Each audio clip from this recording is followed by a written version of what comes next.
ଆମେରିକାର ରାଷ୍ଟ୍ରପତି Donald Trump ତାଙ୍କ ନିଜ ଘନିଷ୍ଠ ଦେଶ ଜୋରଦାର ଝଟକା ଦେଇଛି। ଫ୍ରାନ୍ସ, ବ୍ରିଟେନ୍ ଏବଂ କାନାଡା ପରେ ଏବେ ଅଷ୍ଟ୍ରେଲିଆ ମଧ୍ୟ ଜାତିସଂଘ ସାଧାରଣ ସଭାରେ ପାଲେଷ୍ଟାଇନକୁ ମାନ୍ୟତା ଦେବାକୁ ନିଷ୍ପତ୍ତି ନେଇଛି।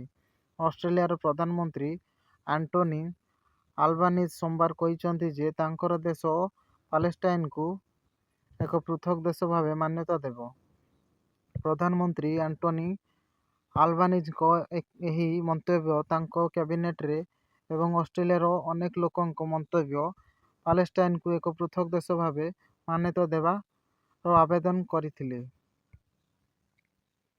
ନିକଟରେ ଆଲବାନିଜ ନିଜେ ଗାଜାର ଦୁର୍ଭିକ୍ଷ ଏବଂ ଇସ୍ରାଏଲର ନେତା ବେଞ୍ଜାମିନ ନେତାନ୍ୟାହୁଙ୍କ ଦ୍ୱାରା ନୂତନ ଆକ୍ରମଣ ପାଇଁ ଘୋଷଣା କରାଯିବା ଯୋଜନାର ସମାଲୋଚନା କରିଥିଲେ। କ୍ୟାବିନେଟ ବୈଠକ ପରେ ପ୍ରଧାନମନ୍ତ୍ରୀ ଆଣ୍ଟୋନି ଖବରଦାତାମାନଙ୍କୁ କହିଥିଲେ ଯେ ପାଲେଷ୍ଟାଇନକୁ ମାନ୍ୟତା ଦେବା ପାଇଁ ଅଷ୍ଟ୍ରେଲିଆର ନିଷ୍ପତ୍ତି ସେପ୍ଟେମ୍ବର ଜାତିସଂଘ ସାଧାରଣ ସଭାରେ ଆନୁଷ୍ଠାନିକ ଭାବରେ ଗ୍ରହଣ କରାଯିବ।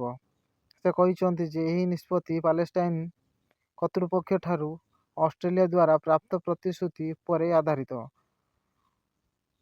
ମଧ୍ୟ ପ୍ରାଚ୍ୟରେ ହିଂସାର ଚକ୍ରକୁ ଭାଙ୍ଗିବା ଏବଂ ଗାଜାରେ ସଂଘର୍ଷ, ଦୁଃଖ ଏବଂ ଅନାହାରର ସମାପ୍ତ କରିବା ପାଇଁ ଦୁଇ ରାଷ୍ଟ୍ର ସମାଧାନ ହେଉଛି ମାନବତାର ସର୍ବୋତ୍ତମ ଆଶା ବୋଲି ଆଲବାନିଜ କହିଛନ୍ତି। ଆମେରିକାର ରାଷ୍ଟ୍ରପତି ଡୋନାଲ୍ଡ ଟ୍ରମ୍ପ ଭାରତ ଉପରେ 50% ଘୋଷଣା କରିଛନ୍ତି। ଭାରତ ଏବେ ଆମେରିକାର ଏହି ଟାରିଫକୁ ମୁକାବିଲା କରିବା ଉପାୟ ଖୋଜୁଛି। ଭାରତ ଏବେ ସେହି ରୁଷିଆ ବଜାରକୁ ଚାହିଁ ରହିଛି ଯାହା ସହିତ ଟ୍ରମ୍ପ ତେଲ ବାଣିଜ୍ୟ ଯୋଗୁଁ ଭାରତ ଉପରେ ଅତିରିକ୍ତ 25% ଟାରିଫ ଲଗାଇଛନ୍ତି।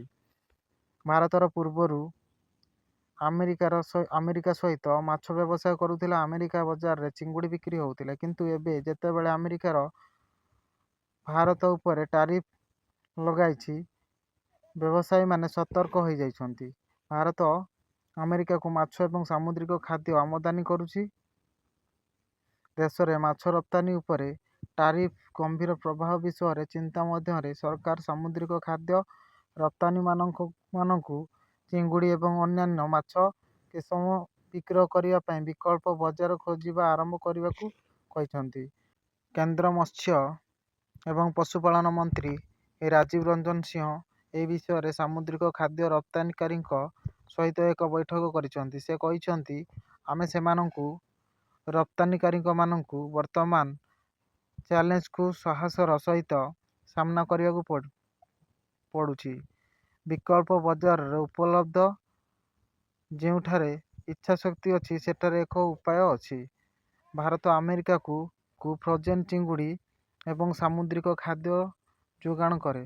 2015ରେ ଆମେରିକାକୁ ଭାରତ ସାମୁଦ୍ରିକ ଖାଦ୍ୟ ଯୋଗାଣ ବଜାରରେ ଅଂଶ 24.4% ଥିଲା, ଯାହା 2024ରେ ବୃଦ୍ଧି ପାଇ 40.6% ହୋଇଛି। କିନ୍ତୁ ଟ୍ରମ୍ପଙ୍କ ଟାରିଫ ବୃଦ୍ଧି ପରେ ଏହା ଏବେ ଯୋଗାଣକୁ ପ୍ରଭାବିତ କରିବ, ତେଣୁ ଦେଶକୁ ବିକଳ୍ପ ବଜାର ଖୋଜିବାକୁ କୁହାଯାଇଛି।